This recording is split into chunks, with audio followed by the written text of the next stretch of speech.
दोस्तों ये रियल अग्नि पुराण बुक है। पिछले वीडियो पे हमने जहाँ तक पढ़ा था उसके बाद से आज यहाँ से शुरू करते हैं। रियल रामायण, महाभारत, वेद पुराण, कामसूत्र, उपनिषद, ये सब बुक अगर आप शुरुआत से पढ़ना चाहते हैं तो इस वीडियो के नीचे चैनल के नेम या पिक्चर पे क्लिक कीजिए, या फिर चैनल का नाम कुछ अलग कुछ रोचक को यूट्यूब पे भी सर्च करके फिर प्लेलिस्ट में जाके पढ़ सकते हैं। मृत्यु के समाचार 1 वर्ष बाद प्राप्त होने पर जल का स्पर्श करके ही शुद्धि हो जाती है। मामा, बहन, शिष्य, ऋत्विक और बांधवों की मृत्यु पर अशोच काल 1 रात तक ही रहता है। जमाता, नाती, भांजे, साले और साले के पुत्र की मृत्यु पर शुद्धि के लिए केवल स्नान का ही विधान किया गया है। नाना और नानी की मृत्यु पर अशौच 3 दिन तक चलता है।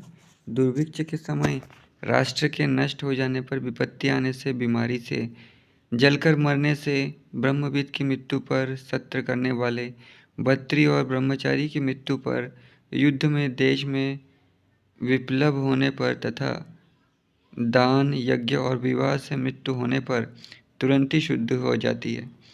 गो हत्या करने वाले, राज हत्या करने वाले, ब्रह्म हत्या करने वाले और आत्महत्या करने वाले की मृत्यु होने पर किसी प्रकार अशौच नहीं लगता है। असाध्य व्याधि से युक्त और स्वाध्याय में असमर्थ व्यक्ति के लिए प्रायश्चित है अग्नि अथवा जल में प्रवेश। अपमान के कारण, क्रोध के कारण, स्नेह के कारण और पराजय के कारण जो स्त्री अथवा पुरुष फांसी लगाकर आत्महत्या करता है वो 1,00,000 वर्ष तक अपवित्र नरक में रहता है। वृद्ध तथा शोथ और स्मार्त कर्मों से रहित व्यक्ति की मृत्यु पर 3 रातों तक अशौच रहता है। इसके लिए दूसरे दिन अस्थि संचय, तीसरे दिन जल क्रिया और चौथे दिन श्राद्ध कर्म करना चाहिए। विद्युत और अग्नि से किसी की मृत्यु होने पर सपिंड 3 दिनों में शुद्ध हो जाता है। पाखंडिनी, अपने पतियों का हनन करने वाली स्त्रियों की मृत्यु पर किसी प्रकार का अशौच नहीं लगता है। पिता और माता के द्वारा परित्यक्य पुत्र उनकी मृत्यु का समाचार सुनने पर स्नान करने से ही पवित्र हो जाता है। तो दोस्तों कलयुग में ऐसा कोई नियम तो नहीं है, ये उस समय का नियम है। अभी भी अगर मानना चाहे तो मान सकते हैं। और ऐसे पुत्र के द्वारा अपने माता पिता का श्राद्ध 1 वर्ष बाद करना चाहिए। जो व्यक्ति किसी असपिंड व्यक्ति के शव का वहन करता है वो वस्त्रों के सहित स्नान करने से और घृत चखने से ही शुद्ध हो जाता है। मृतक के घर में अन्न ग्रहण करने वाले 10 दिनों में शुद्ध होते हैं, और जो लोग उसके यहाँ अन्न नहीं खाते हैं वे 1 ही दिन में शुद्ध हो जाते हैं। किंतु उन लोगों को मृतक के घर नहीं रहना चाहिए।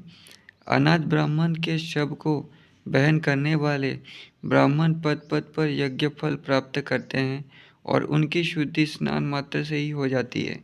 शूद्र के शव के पीछे चलने वाला ब्राह्मण 3 दिनों में शुद्ध होता है, और मृतक के ब्राह्मणों के साथ विलाप करने वाला भी 3 दिनों में शुद्ध होता है। अगर किसी ब्राह्मण के घर में शूद्रा को प्रसव होता है अथवा उसके घर में किसी शूद्र की मृत्यु होती है तो उसे उस रात और दिन में दान और श्राद्धादि का वर्जन करना चाहिए। इन परिस्थितियों में बर्तनों को फेंककर भूमि को लीप देने से ही 3 दिनों में शुद्धि होती है। ब्राह्मण के सजातीय लोगों के रहने पर उसके शव का वहन शूद्र द्वारा नहीं करना चाहिए। सब का स्नान कराकर और पुष्प इत्यादि से उसकी पूजा करके उसका दाह करना चाहिए। शव को बिल्कुल नंगा करके दाह करना चाहिए और दाह के समय कुछ शरीर को छोड़ देना चाहिए। किसी व्यक्ति की मृत्यु पर सौगत्र उसे ले जाकर चिता पर रख देता है और वो चिता अहिताग्नि और लौकिकाग्नि नामक 3 अग्नियों से जला दी जाती है। मृतक के पुत्र को मुख में सबसे पहले ये कहते हुए आग लगानी चाहिए कि तुम इसी से उत्पन्न हुए हो, तुम इसी से पुनः मिल आओ। ये अग्नि तुम्हें स्वर्ग लोक ले जाए। तदनंतर मृतक के ब्राह्मण बांधवों को मृतक का नाम तथा उसके गोत्र का नाम लेकर उसके ऊपर जल छिड़क देना चाहिए। इस प्रकार नाना और आचार्य की मृत्यु पर जलांजलि दी जाती है। इसके अतिरिक्त मित्र, बहन और ससुर और ऋत्विजों के मृत्यु पर भी तर्पण किया जाता है। तर्पण करते समय ये मंत्र पढ़ना चाहिए कि जल इसे पवित्र करे। मैं अमुक का पुत्र हूँ। ब्राह्मण के लिए 10 और शूद्र के लिए 30 पिंडों का विधान है। पिंडदान पुत्र या पुत्रिका आदि पुत्र की तरह कर सकते हैं। दाह कर्म करने के बाद मृतक के पुत्र और बांधवों को घर लौटकर द्वार पर नीम के पत्तों को चबाकर अग्नि, जल, गोबर और सफ़ेद सरसों का स्पर्श करके तथा धीरे से किसी पत्थर के ऊपर अपने पैर रगड़कर घर में प्रवेश करना चाहिए। मृतक के संबंधियों को खार और लवण से रहित तथा निरामिष भोजन करना चाहिए तथा भूमि पर शयन करना चाहिए। नित्य खरीद कर भोजन करना चाहिए और स्नान करना चाहिए। ये कर्म 10 दिनों तक चलता है। जिस व्यक्ति में चिता में आग लगाई हो उसी को 10वें दिन श्राद्ध कर्म करना चाहिए। यदि श्राद्ध के उपयुक्त सामग्री का अभाव हो तो ब्रह्मचर्य रखकर पिंडदान तथा तर्पण क्रिया कर देनी चाहिए। सपिंड में जो अशौच मृत्यु से होता है वही जन्म से भी होता है। कम से कम विशेष शुद्धि की इच्छा करने वालों को तो इस प्रकार के अशौच को मानना ही चाहिए। मृत्यु से उत्पन्न होने वाला अशौच सभी कुटुंबियों को होता है, किंतु जन्म से उत्पन्न अशौच माता पिता को ही लगता है। पिता की शुद्धि आचमन करने से हो जाती है। पुत्र जन्म के दिन निश्चित रूप से श्राद्ध करना चाहिए और उस दिन ब्राह्मणों आदि के लिए गौर, स्वर्ण और वस्त्रादि का दान करना चाहिए। मरण का अशौच मरण के साथ और सूतक का मृतक के साथ निवृत्त होता है।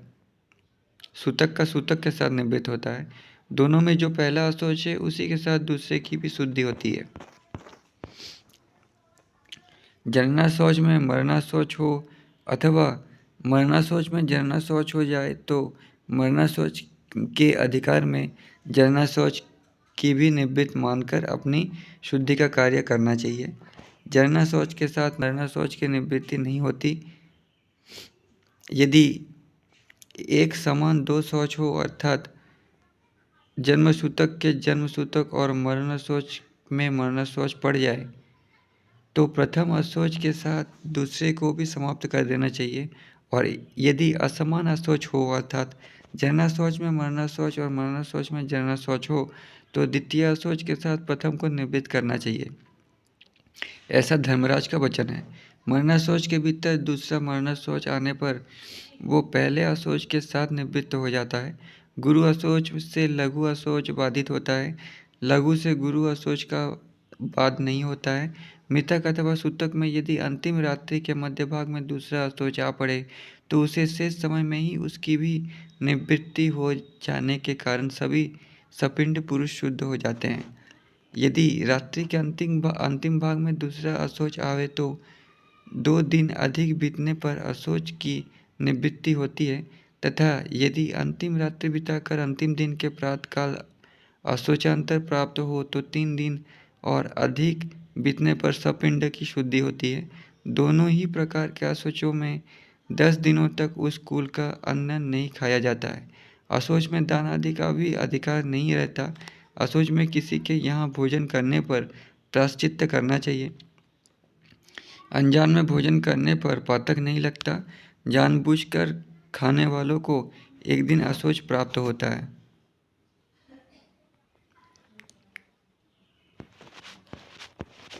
पुष्कर बोले, संस्कृत अथवा असंस्कृत दोनों को हरिस्मरण से स्वर्ग और मोक्ष की प्राप्ति होती है। गंगा जल में मृतक की अस्थियों को फेंकने से उनकी अभ्युन्नति होती है। मनुष्य की अस्थियां जब तक गंगा जल में रहती है तब तक उसकी स्थिति स्वर्गलोक में बनी रहती है। आत्महत्या करने वालों तथा पतितों के लिए इन क्रियाओं को नहीं करना चाहिए। तथापि गंगा जल में उनकी अस्थियों के रहने से उनका हित तो होता ही है। उनके लिए दिया गया अन्न और जल आकाश में विलीन हो जाता है। पतित मृतक के लिए नारायण बलि करनी चाहिए क्योंकि नारायण के महान अनुग्रह से उसे उसका कुछ अंश प्राप्त हो जाता है। भगवान पुंडरीकाक्ष अक्षय है, अतः उन्हें जो भी दिया जाए उसका भी नाश नहीं होता है। जनार्दन को पात्र इसलिए कहा जाता है क्योंकि वो पापों में गिरने से रक्षा किया करते हैं। निश्चय ही केवल भगवान विष्णु ही पतितों को भोग और मोक्ष प्रदान करने वाले हैं। लोक को नष्ट होता हुआ देखकर सहायता रूप धर्म का आचरण करना चाहिए। मरे हुए व्यक्ति का अनुगमन करके बांधव मरकर भी नहीं कर सकते। जया को छोड़कर सभी के लिए यम के मार्ग भिन्न भिन्न हो जाते हैं। केवल धर्म ही मनुष्य का अनुगमन करता है, फिर वह चाहे कहीं भी नरक या स्वर्ग जाने वाला हो। अतः जो धर्म कल होने वाला है उसे आज ही कर लेना चाहिए, और जिसे अपराह्न में करना हो उससे पूर्वाह्न में ही कर डालना शेष करें। मृत्यु किसी के लिए ये प्रतीक्षा नहीं करती है कि उसने ये कर्म किया है अथवा नहीं। चाहे कोई व्यक्ति खेत, दुकान या घर में आसक्त हो अथवा अन्यत्र मन लगाया हुआ हो, मृत्यु आकर उसे उसी प्रकार उठा ले जाती है जैसे भेड़िया भेड़ को उठा ले जाता है। मृत्यु के लिए ना कोई शत्रु है और ना कोई मित्र। अतः ये आयु और कर्म के क्षीण हो जाने पर हठात मनुष्य का अपहरण कर ले जाती है। जिसकी मृत्यु नहीं है वो सैकड़ों बाणों से बींधे जाने पर भी मृत्यु को प्राप्त नहीं हो सकता है, किंतु जिसका काल आ गया है वो कुशाग्र के स्पर्श से भी जीवित नहीं रहता है। मृत्यु से ग्रसित मनुष्य को ना तो औषधि ही रक्षा कर सकती है और ना मंत्र इत्यादि। किया हुआ कर्म गाय के पीछे दौड़ने वाले बछड़े के समान कर्ता के पीछे लगा रहता है। संसार केवल मध्य में ही व्यक्त है, उसका आदि और अंत तो अव्यक्त ही रहता है। शरीर में जिस प्रकार कौमारी आदि अवस्थाएं हैं, वैसे ही दूसरा शरीर प्राप्त करना मृत्यु है। आत्मा नवीन वस्त्र की भांति दूसरा शरीर ग्रहण करने वाली हुआ करती है, क्योंकि वह स्वयं तो नित्य और अवध्य है। अतः मृत्यु पर शोक नहीं करना चाहिए। पुष्कर बोले, अब मैं वानप्रस्थियों के धर्म को कह रहा हूँ, उसे सुनो। उसे जटाधारी, अग्निहोत्र करने वाला, भूषाई और मृग चर्म धारण करने वाला होना चाहिए। उसे वन में रहकर जल, मूल, निवार और फलों के ऊपर जीवन यापन करना चाहिए। उसे प्रतिग्रह का अधिकार नहीं होता है। वो 3 बार स्नान करने वाला और ब्रह्मचारी होता है। वानप्रस्थी का धर्म है कि देवता और अतिथि की पूजा। गृहस्थ को पुत्र के पुत्र पौत्र का मुख देखकर आयु के तीसरे भाग में वानप्रस्थ लेना चाहिए। वो अकेले अथवा सपत्नीक वानप्रस्थ ले सकता है। उसे ग्रीष्म में निरंतर पंचाग्नि का सेवन करना चाहिए। वर्ष में खूह आकाश के नीचे रहना चाहिए और हेमंत में गीले वस्त्र धारण करना चाहिए। इस प्रकार उसे उग्र तपस्या करनी चाहिए। उसे अपरावृत्ति में रहकर सरल भाव से दिशाओं में चले जाना चाहिए। पुष्कर बोले, अब मैं यतियों के धर्म के विषय में बतला रहा हूँ, जो ज्ञान और मोक्ष का दर्शन कराने वाला है। आयु के चतुर्थ भाग में पहुंचकर आसक्ति से संन्यास ले लेना चाहिए। ब्राह्मण को सभी वेदों से युक्त प्रजापत्य दृष्टि का निरूपण करके ब्राह्मणों को दक्षिणा देकर अपने आप में अग्नि को आरोपित करके घर से निकल जाना चाहिए। नित्य अकेले भ्रमण करते हुए सन्यासी को भोजनार्थ गांव में जाना चाहिए। उसे संसार की उपेक्षा करने वाला, असंग्रही और ज्ञानवान होना चाहिए। सन्यासी के लक्षण हैं कपाल धारण करना, वृक्ष मूल, मोटे वस्त्र, एकाकीपन और सब में समान दृष्टि। उसे ना तो जीवन से मोह होता है और ना ही मृत्यु से। जिस प्रकार सेवक अपने स्वामी की प्रतीक्षा किया करते हैं, उसी प्रकार सन्यासी को काल की प्रतीक्षा करनी चाहिए। उसे देख देख कर भूमि पर पैर रखना चाहिए और छान कर जल पीना चाहिए। सत्य से युक्त वाणी बोलनी चाहिए तथा इस प्रकार का आचरण करना चाहिए जिसके लिए मन समर्थन करे। यदि यति का पात्र लौकी, लकड़ी, मिट्टी और बांस का होना चाहिए। यति को भिक्षा मांगने के लिए उस समय निकलना चाहिए जब रसोई का धुआं समाप्त हो चुका हो, मूसल को उपयोग के बाद छोड़ दिया गया हो, आग ठंडी पड़ गई हो, सारे बर्तनों को उलट कर रख दिया गया हो। भिक्षा 5 प्रकार की बताई गई है: मधुकरी, असंकलिप्त, प्राक्य प्रणीत, अयाचित और तात्कालिक। यति को या तो करपात्री होना चाहिए अथवा दिए गए बर्तन से अपने बर्तन में भिक्षा को ग्रहण करना चाहिए। उसे क्रम से उत्पन्न होने वाली मनुष्य की गति का निर्विघ्न निरीक्षण करते हुए शुद्ध भाव से अपने आश्रम के अनुसार आचरण करना चाहिए। उसे सभी प्राणियों में समदृष्टि होना चाहिए, क्योंकि केवल चिन्ह ही धर्म का कारण नहीं हो सकता है।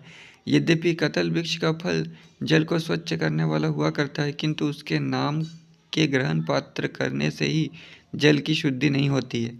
सन्यासी को सरल नपुंसक, पटगु, अंधे और बहरे की सेवा में निरत रहना चाहिए। उसे सज्जनों की संगति में रहकर दुर्जनों का साथ छोड़ देना चाहिए। रात्रि अथवा दिन में अज्ञानवश यति जिन जंतुओं को ये हिंसा कर डालता है, उसकी शुद्धि के लिए उसे स्नान करके 6 प्राणायामों का आचरण करना चाहिए।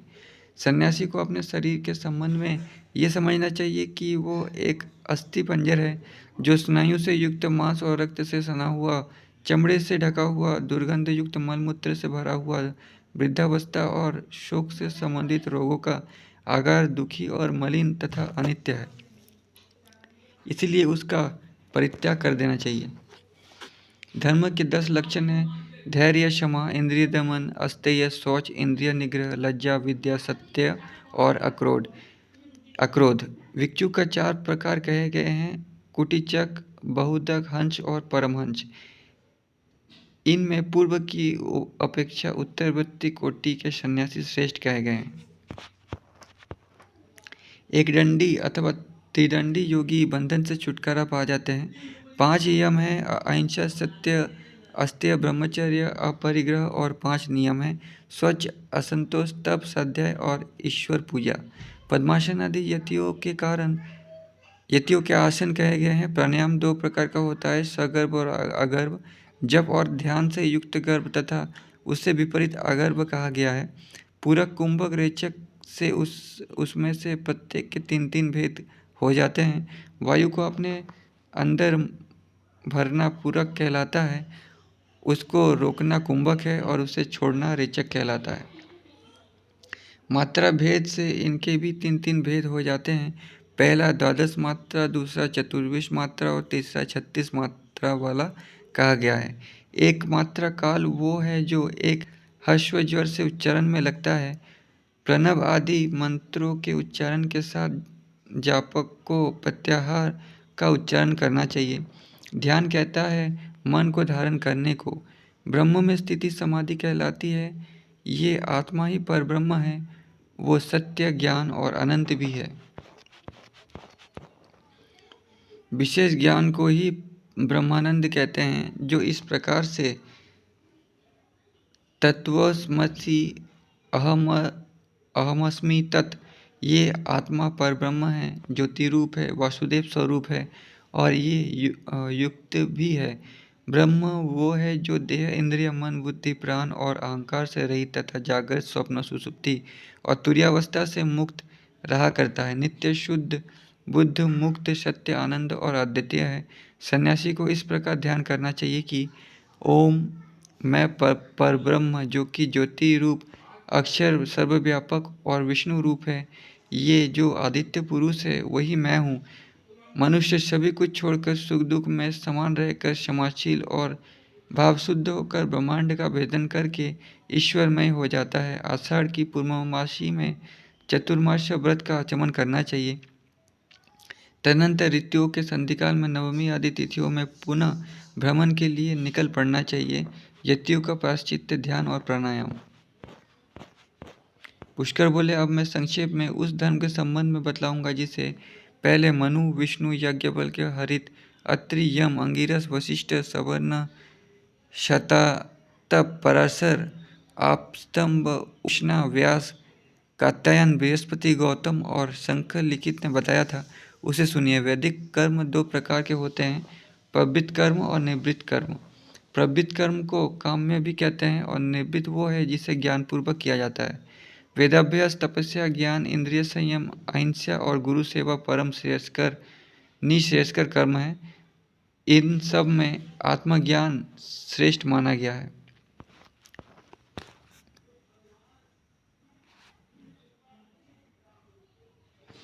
वो सभी विद्याओं में श्रेष्ठ है, क्योंकि उससे अमरत्व की प्राप्ति होती है। सभी प्राणियों में अपने आप को और अपने में सभी प्राणियों को समान रूप से देखने वाला आत्मयाजी स्वराज्य को प्राप्त कर लेता है। आत्मज्ञान की इच्छा के शांत हो जाने पर वेदाभ्यास में यत्न करना चाहिए। ये सामान्य रूप से द्विजातियों का तथा विशेष रूप से ब्राह्मणों का सामर्थ्य है। जो व्यक्ति वेद और शास्त्र के अर्थों के तत्वज्ञानियों के आश्रम में रहता है, वो इस लोक में रहते हुए ही ब्रह्म के समान हो जाता है।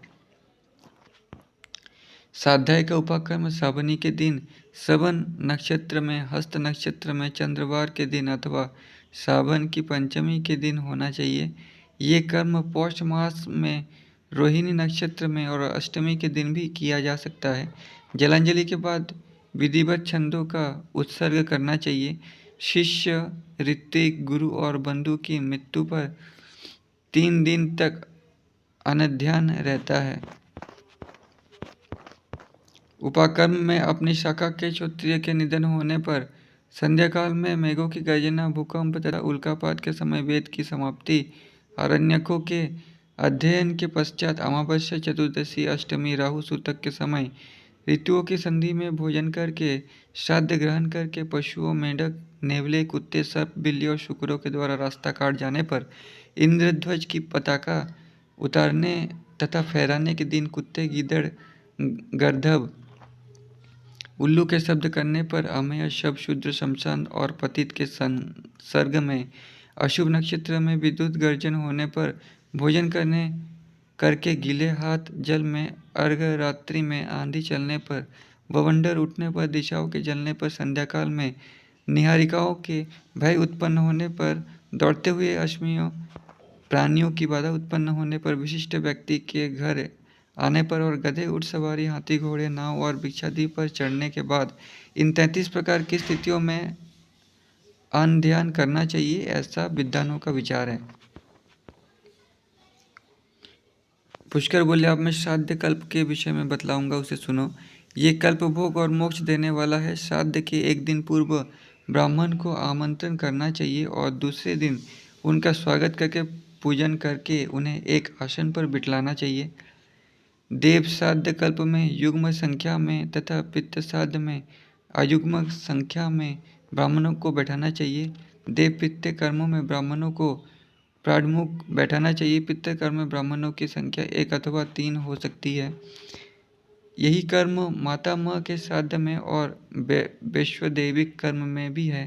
ब्राह्मणों के हाथों को धुलाकर आसन के लिए कुशा को बिछाकर विश्व देवास इत्यादि ऋचा से पितरों का आवाहन करना चाहिए। जौ को उन पात्र के ऊपर बिखेर देना चाहिए जिसमें पवित्रक रखे हो। सम, नौ देवी इत्यादि मंत्रों से जल छिड़क कर यवोत्सिति मंत्रों से जो बिखरना चाहिए तथा या देव्या इत्यादि मंत्रों से अर्घ को हाथ में ग्रहण करना चाहिए। जल, गंध, माल्य, धूप और दीप का दान करके श्राद्ध कर्म करने वाले को बाईं से दाईं और उनकी प्रदक्षिणा करनी चाहिए। पितरों के लिए दूनी संख्या में कुशा को बिछाकर उषंत, सत्वा इत्यादि ऋचा से पितरों का आह्वान करना चाहिए और अयंतुन इत्यादि मंत्र का जप करना चाहिए। यहाँ पर जौ के स्थान पर तिल का प्रयोग करना चाहिए तथा अन्य अर्घ इत्यादि कर्म को पूर्ववत करना चाहिए। तदनंतर अर्घ देकर पात्र को उलट देना चाहिए तथा इस मंत्र का पाठ करना चाहिए कि आप मेरे पितरों के स्थान हैं। तदनंतर घृत में भीगे हुए अन्न को लेकर क्या मैं ये करूं ऐसा पूछता है और ऐसा कीजिए। इस अनुजा के प्राप्त होने पर पितृयज्ञ के समान अग्नि में आहुतियाँ देकर ध्यानावस्थित होकर बचे हुए हविष को बर्तनों में डाल देना चाहिए। बर्तन जैसे भी प्राप्त हो सके वैसे हो सकते हैं, किंतु चांदी के पात्र की विशेषता हुआ करती है। अन्न देकर पृथ्वी मात्रम इत्यादि मंत्र से पात्रों का अभिमंत्रण करना चाहिए। ये कहने के बाद इद विष्णु इत्यादि मंत्र से अन्न में अंगूठे को गड़ाना चाहिए और व्यक्तियों के साथ मधुबाता इत्यादि 3 गायत्री मंत्रों को पढ़ना चाहिए। इस मंत्र का जप करके तथा बिना कुछ बोले हुए स्वयं भी उसके शेष का भक्षण करना चाहिए और मंत्र का जप करते हुए अविष्ट अन्न और पवित्र का दान करना चाहिए। उस अन्न को लेकर तथा बचे हुए अन्न को भी लेकर तृप्त हो जाइए इत्यादि कहकर अन्न को पृथ्वी पर बिखेर देना चाहिए और बार बार जल भी डालते रहना चाहिए। तिल के साथ सभी अन्न को लेकर दक्षिणाभिमुख होकर पितृ यज्ञ के समान पहले के स्थान में पिंडदान करना चाहिए। इसी प्रकार मातामहों को भी पिंडदान करना चाहिए। तत्पश्चात आचमन, स्वस्ति वाचन और अक्षयोदक आदि क्रियाएं करनी चाहिए और यथाशक्ति दक्षिणा देकर स्वधा का उच्चारण करना चाहिए। उच्चारण कीजिए। इस प्रकार अनुज्ञा प्राप्त करके अपने पितरों के लिए स्वधा का उच्चारण करना चाहिए तथा अस्तु स्वधा का उच्चारण करके पृथ्वी पर जल छिड़क देना चाहिए अथवा प्रियंताम इत्यादि कहकर विश्व देवताओं के लिए जल देना चाहिए। तदनंतर ब्राह्मणों के द्वारा इस प्रकार आशीर्वचन बोलने पर कि हम लोगों के दानदाताओं की वृद्धि हो, उनके वेदों और संतानों की भी वृद्धि हो, हम लोगों में उनकी श्रद्धा का नाश ना हो तथा वे हमें बहुत कुछ दे सके, ब्राह्मणों को प्रणाम करके विसर्जन करना चाहिए। बाजे बाज इत्यादि मंत्रों का पाठ करते हुए प्रीतिपूर्वक ब्राह्मणों का विसर्जन करना चाहिए। पहले जिस अर्घ्य पात्र में अन्न को डाला गया था उस पितृ पात्र को सीधा करके ब्राह्मणों को विसर्जित करना चाहिए। तदनंतर प्रदक्षिणा करके तथा पितरों के भोजन से बचे हुए अंश का भोजन करके ब्राह्मणों के साथ उस रात ब्रह्मचर्य व्रत का पालन करना चाहिए। वृद्ध श्राद्ध में इस प्रकार से परिक्रमा करके नंदीमुख आदि पितरों को दही और बैर से मिले हुए पिंडों का दान करके शेष क्रियाएं जो जौ से करनी चाहिए। एकादशी श्राद्ध बिना वैश्य देव के तथा एक अर्घ्य और एक पवित्रक से युक्त होता है। यह श्राद्ध आवाहन तथा अग्निकरण क्रियाओं से रहित हुआ करता है और इसमें जनेऊ और अपसभ्य रखना पड़ता है। पितरों को विसर्जित करते समय अक्षय स्नान के ऊपर उपतिष्ठाम इत्यादि मंत्रों का जप करना चाहिए। यजमान को ब्राह्मणों को संबोधित करके कहना चाहिए कि आप संतुष्ट हो और ब्राह्मणों को उसका उत्तर देते हुए ये कहना चाहिए कि हम संतुष्ट हैं। 4 बर्तनों को सुगंधित जल तथा तिलों से भर भर कर रखना चाहिए। अर्घ्य देने के लिए प्रेत पात्र को पितृ पात्र के ऊपर धोना चाहिए और उस समय ये समाना इत्यादि 2 मंत्रों का पाठ करना चाहिए। यही एकोद्दिष्ट है और इसमें बताए गए पिंडदान के नियमों का पालन मृत स्त्रियों के संबंध में भी करना चाहिए। इसके बाद 1 वर्ष के अंदर सपिंडीकरण संस्कार करना चाहिए। इसमें भी ब्राह्मण जाति के लिए जल से भरा हुआ घड़ा और पिंड का दान किया जाता है। ये श्राद्ध प्रत्येक वर्ष उसी महीने और दिन में करना चाहिए जिस दिन मृत्यु होती है। मासिक श्राद्ध के समान इसे भी प्रत्येक वर्ष करना चाहिए, किंतु मासिक श्राद्ध हविष्यान्न से किया जाता है और वार्षिक श्राद्ध खीर में। ये श्राद्ध क्रमशः मछली, हिरण का मांस, कौरव पक्षी का मांस, बकरे का मांस, हिरण विशेष का मांस, सुअर का मांस तथा खरे का मांस से किया जाता है। ये श्राद्ध क्रमशः मछली का मांस, हिरण का मांस, बकरे का मांस, पक्षी का मांस, हिरण का मांस और सुअर का मांस, खरे का मांस से किया जाता है। इस प्रकार मांस की बलि देने से पितामह संतुष्ट होते हैं। गया में अपने पितरों को गेंडे का मांस, मछली का मांस, शहद युक्त अन्न, बूढ़े बकरे का मांस और कालशक आदि की बलि देने वाले अपने पितरों को अनंत काल के लिए सुखी और निश्चिंत कर देते हैं।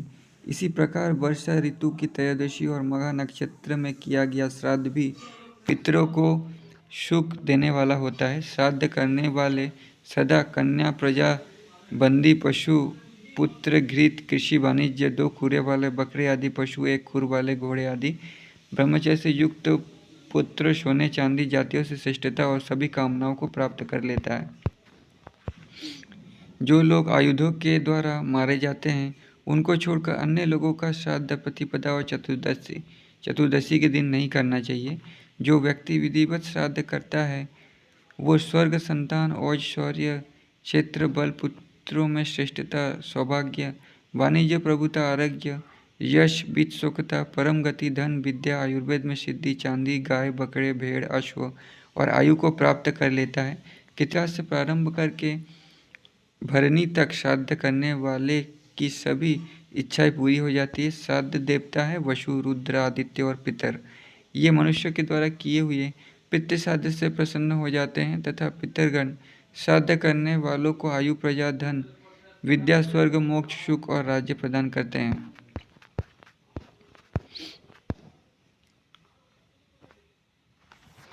तो दोस्तों वीडियो बहुत बड़ा हो गया, आज की वीडियो पे इतना ही। यहाँ से हम लोग नेक्स्ट वीडियो में पढ़ेंगे यहाँ से। तब तक के लिए धन्यवाद।